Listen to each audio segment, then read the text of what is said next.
Olá, meu nome é Marcelo Barbosa da Class Treinamentos. Bem-vindo à 8ª aula de Excel. Na aula passada, vimos como classificar e filtrar células, principalmente em planilhas muito longas. Hoje vamos continuar o assunto da mesma planilha, a mesma planilha de controle de pedidos de venda, só que vamos elaborar alguns controles a mais e vamos trabalhar bastante com datas. Vamos implementar algumas colunas que são importantes para alguém que controla os pedidos, as vendas e os recebimentos.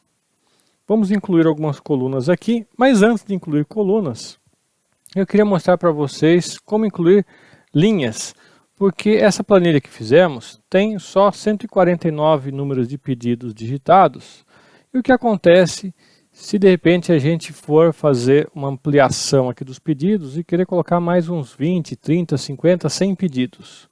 Será que eu faço como? Eu tenho que redigitar essa parte de baixo da planilha? Não. Eu posso incluir linhas, assim como posso incluir colunas em qualquer lugar. Como é que eu faço para incluir linhas? Como eu tenho fórmula aqui, por exemplo, aqui a fórmula de somatório, vejam que ela soma até a linha 52. Quando for incluir linhas, é bom incluir linhas para menos de 52. Quando incluir linhas aqui, por exemplo, as fórmulas que vão referenciar esse bloco vão ser ajustadas automaticamente. Se eu incluir linhas aqui na 53, a fórmula que está aqui, que só vai até a 52, vai permanecer na 52. E eu vou ter que alterar a fórmula manualmente depois. Então é bem interessante nesse caso. Eu sempre incluo as linhas uma linha antes do final da minha tabela. Como é que eu faço? Eu posiciono o cursor com o mouse lá em cima do número da linha, clico com o botão esquerdo e vou arrastando a quantidade de linhas que eu quero incluir na minha tabela. Vamos chegar aqui, tá bom? Clica com o botão direito em cima de qualquer um dos números de linha e dou inserir. Como eu marquei a linha inteira, ele vai inserir linhas inteiras. Pronto, inseriu.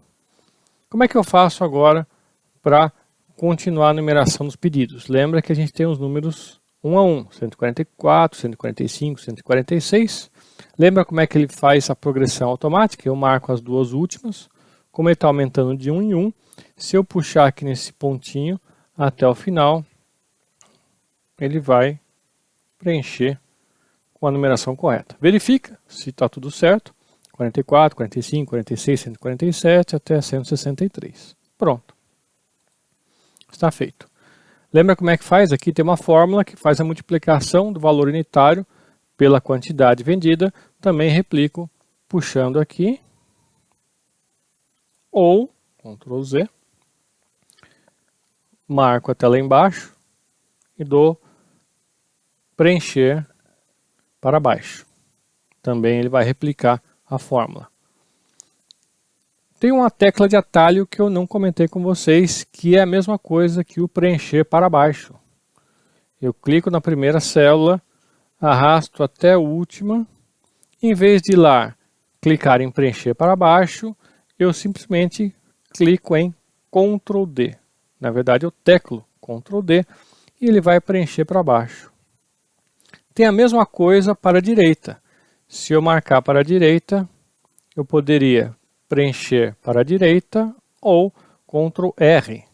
É claro que os valores que tem aqui não vão ter muito sentido, porque ele está fazendo multiplicações em cima dele mesmo, mas a ideia é eu fazer uma replicação de fórmulas ou conteúdos para baixo ou para a direita com uma tecla de atalho. Para baixo seria Ctrl D e para a direita Ctrl R. Por que Ctrl D e Ctrl R? D de down, que em inglês é para baixo, e R de right, que seria para a direita. Vamos apagar aqui. Pronto, já tenho a fórmula da multiplicação replicada até aqui embaixo. Já vimos então como inserir linhas. Como inserir colunas? Vamos supor que eu quero inserir uma coluna aqui no meio. Eu posso marcar mais de uma, se eu quiser inserir mais de uma coluna. Se eu quiser inserir uma única coluna, eu simplesmente clico nessa coluna, em cima da identificação. Veja que o cursor vira uma seta para baixo. Clica com o botão direito, inserir. E ele insere a coluna. Como eu não quero inserir, eu só fiz isso para exemplificar, eu vou dar um Ctrl Z.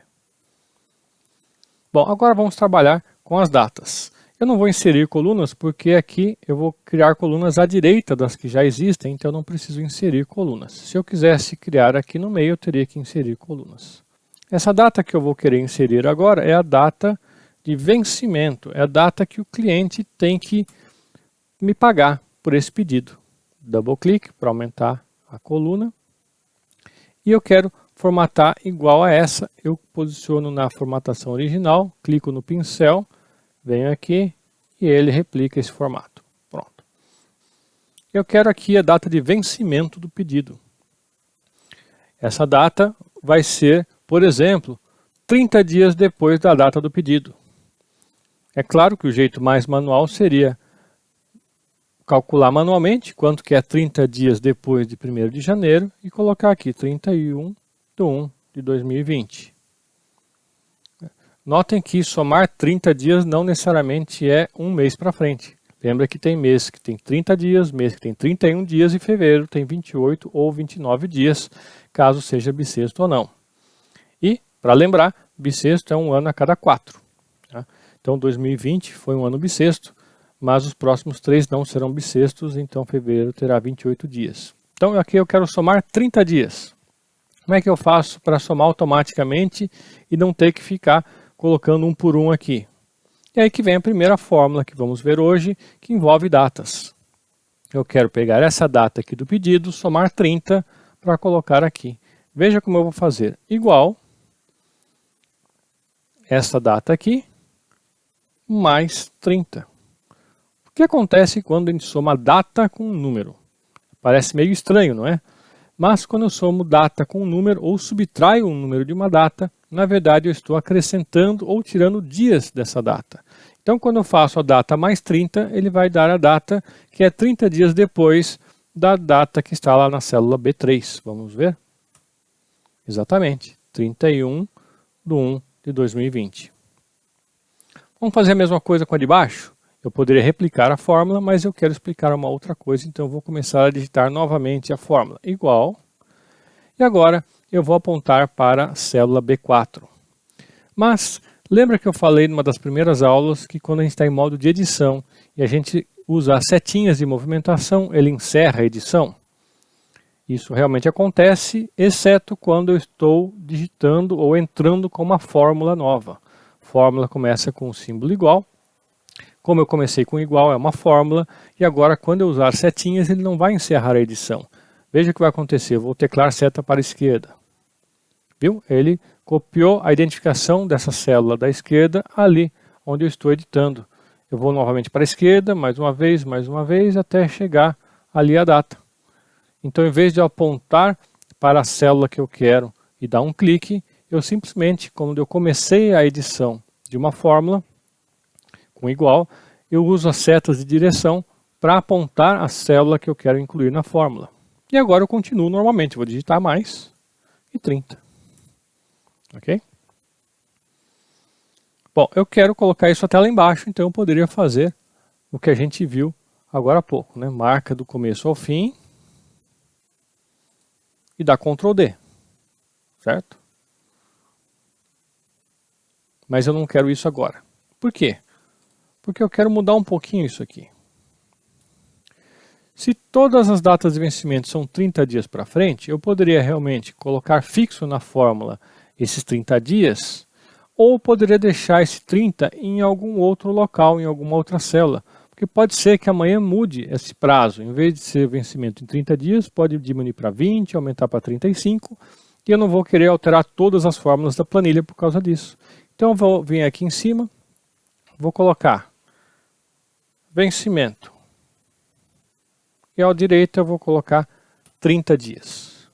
Pronto. Pode ser em outro local, vou colocar aqui que é bem fácil de a gente visualizar.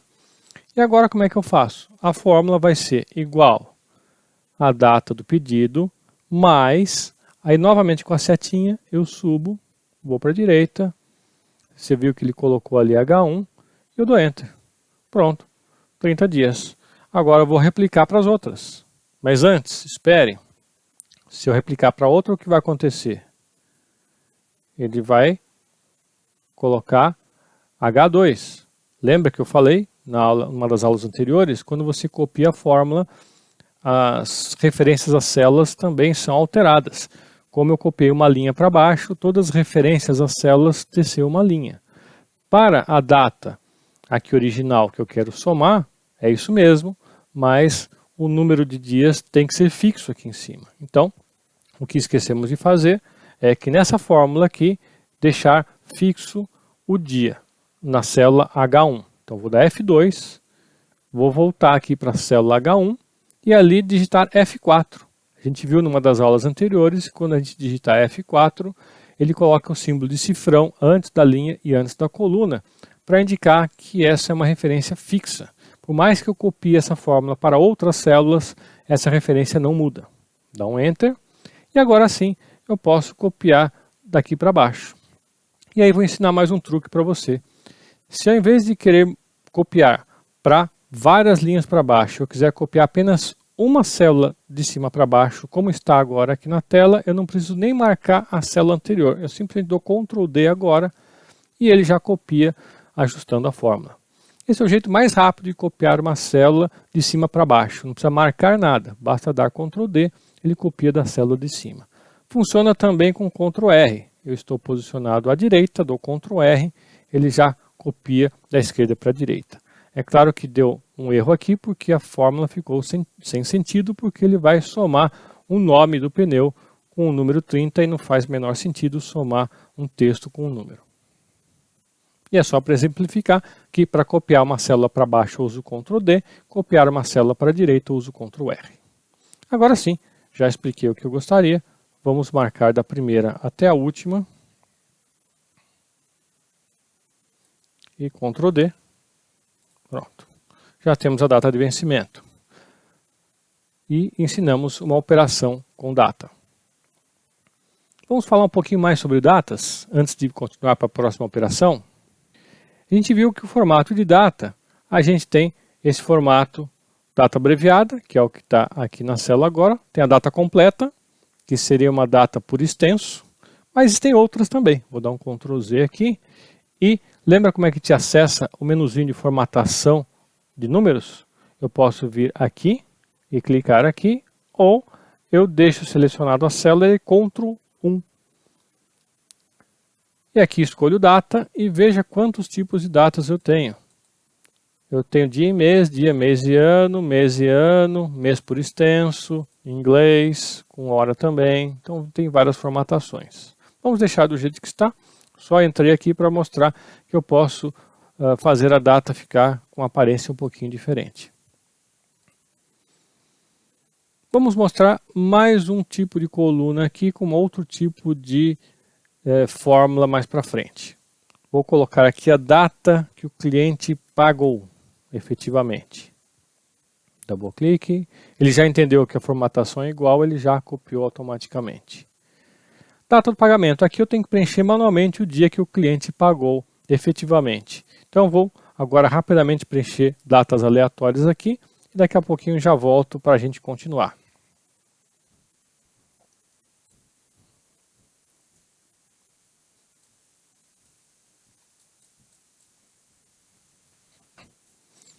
Pronto, já preenchi aleatoriamente com várias datas de pagamento efetivo e algumas eu deixei em branco. Por quê? São pedidos que não foram pagos ainda estão em aberto.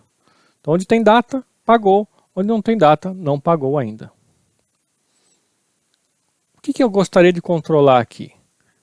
Dias em atraso. Vamos lá, dias em atraso. É muito importante saber quantos dias está em atraso esse pedido, porque pode ser que eu queira cobrar juros ou multa, e aí eu vou ter que calcular quanto é de juros, quanto que é de multa, e isso geralmente é proporcional à quantidade de dias que está em atraso. Como é que eu calculo isso? Eu tenho que ver a data do pagamento, comparar com a data do vencimento. Como é que eu faço isso? Olha só, igual este menos este. Ué, como é que faz data menos data? A gente viu que data mais ou menos um número dá uma quantidade de dias à frente ou atrás. Mas data menos data?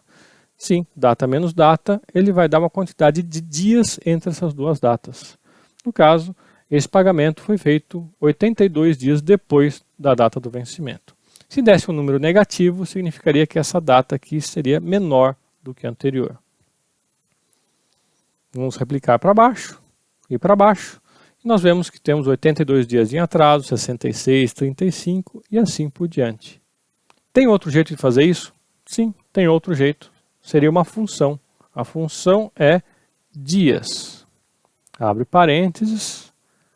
Primeiro parâmetro, essa data. Segundo parâmetro, a data anterior. Fecha, Enter. É a mesma coisa. Eu posso fazer usando a função dias ou subtraindo as datas. Ctrl D, Ctrl D. Você reparou que eu deixei sem fórmula aqui. Por quê? Porque aqui não é a mesma coisa. Se eu der um Ctrl D aqui, vai dar um número sem sentido, porque ele está subtraindo uma data que existe de uma que não existe, que está em branco. Então não faz menor sentido isso. Quando o cliente ainda não pagou, eu tenho que fazer a conta em relação à data de hoje. Eu quero saber quanto está em atraso hoje.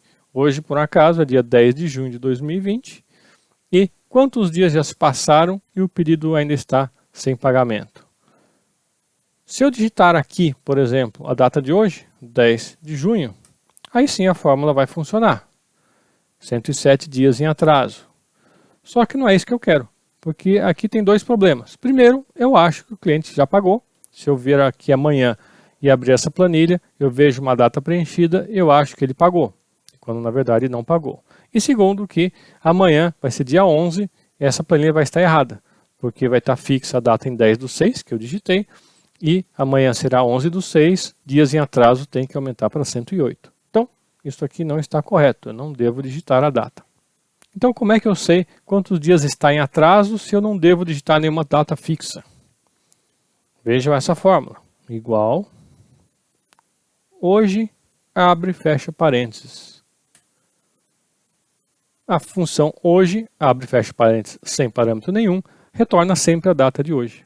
Se eu fechar essa planilha, salvar, claro, fechar, voltar amanhã, ao abrir essa planilha, aqui vai estar 11/6.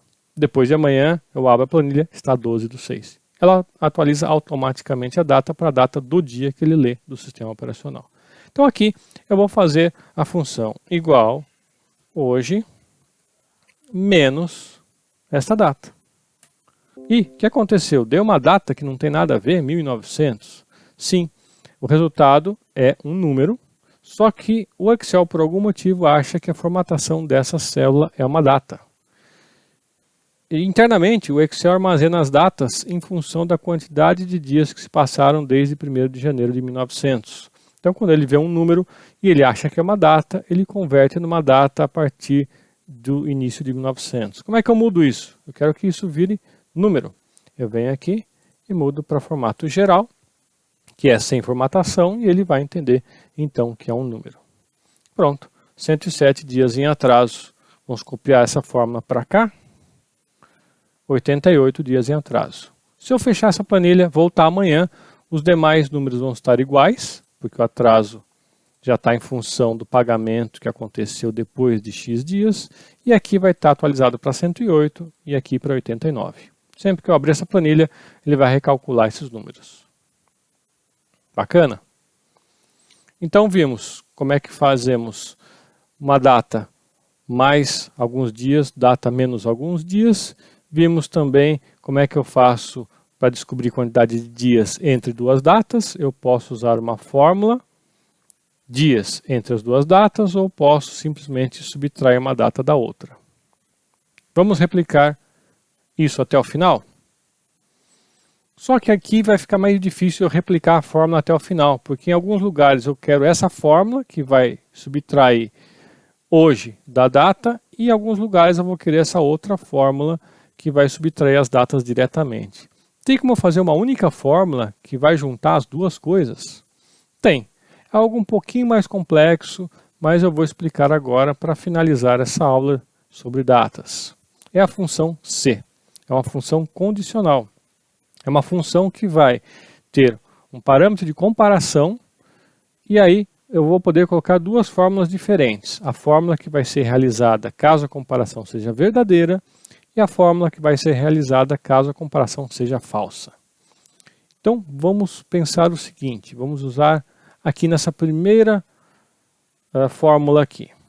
Aqui vai ser o quê? Igual a C, função condicional C. Abre parênteses e a primeira coisa é qual é a comparação, qual o teste lógico. Eu quero saber se essa data do pagamento existe ou não existe. Porque aí vai me indicar que tipo de fórmula que eu vou usar. Se eu vou subtrair o dia de hoje da data de vencimento, ou se existe a data de pagamento, vai ser data de pagamento menos data de vencimento. Como é que eu vejo se uma célula está vazia? Tem vários jeitos. Um jeito é esse.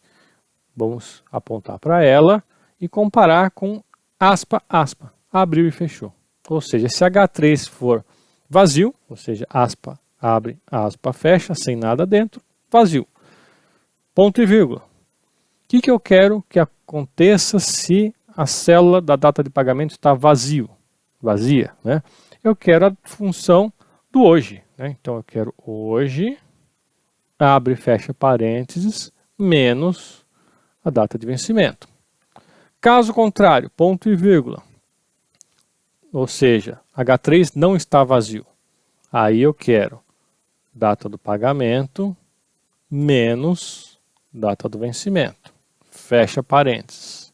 É um pouquinho complexo para quem não trabalha com programação, mas volta o vídeo, olha de novo, olha com calma, veja essa função, replique ela, porque ela é muito poderosa. A gente vai usar bastante isso nas nossas planilhas mais profissionais.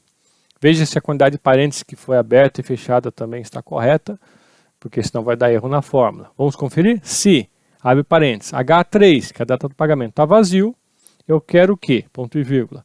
Data de hoje, abre e fecha parênteses, menos G3, que é a data de vencimento. Se não, ponto e vírgula, eu quero o H3, que é o pagamento, menos o G3, que é o vencimento. Fecha parênteses, Enter. Pronto. Não mudou o resultado. Vamos copiar essa fórmula até onde eu tenho datas. Ctrl V. Pronto. Uma única fórmula para tudo. Aqui ele fez a conta com o dia de hoje, e nas demais ele fez entre vencimento e pagamento. Veja que deu o mesmo número, 88. Veja como coincidência, eu tenho um pedido que venceu ontem, 9/6, hoje é 10/6, e ele justamente fez a conta correta um dia. Veja que deu um número negativo aqui, por quê? Eu tenho datas de pedido que estão à frente do dia de hoje. Eu coloquei datas aleatórias nos pedidos, e a data do pedido e vencimento estão à frente da data de hoje, então deu negativo. Se fosse uma planilha real, com dados reais de pedidos, isso não aconteceria, porque os pedidos têm que ser sempre daqui para trás. E os pagamentos efetivos também nunca vai ter um pagamento à frente, né? A não ser que você queira controlar previsões de pagamento, e aí são outras fórmulas que a gente tem que fazer. Tudo bem? Então é isso, nós vimos hoje como fazer inclusão de linhas e inclusão de colunas. Vimos também algumas operações básicas de células de datas, somando e subtraindo dias. O que acontece quando você subtrai datas, você vai ver a quantidade de dias entre elas. Vimos também a função C. E para finalizar eu vou colocar aqui uma bordinha mais bonitinha para ficar igual ao resto da planilha. Marcou o bloco, borda total. Pronto. Está igual a todos. Vamos salvar e vamos finalizar a aula. Lembrando que, se você gostou dessas aulas, compartilhe com seus colegas, dá um like, se inscreva no canal, porque toda semana tem 2 aulas novas aqui para você. Um abraço, até a próxima aula.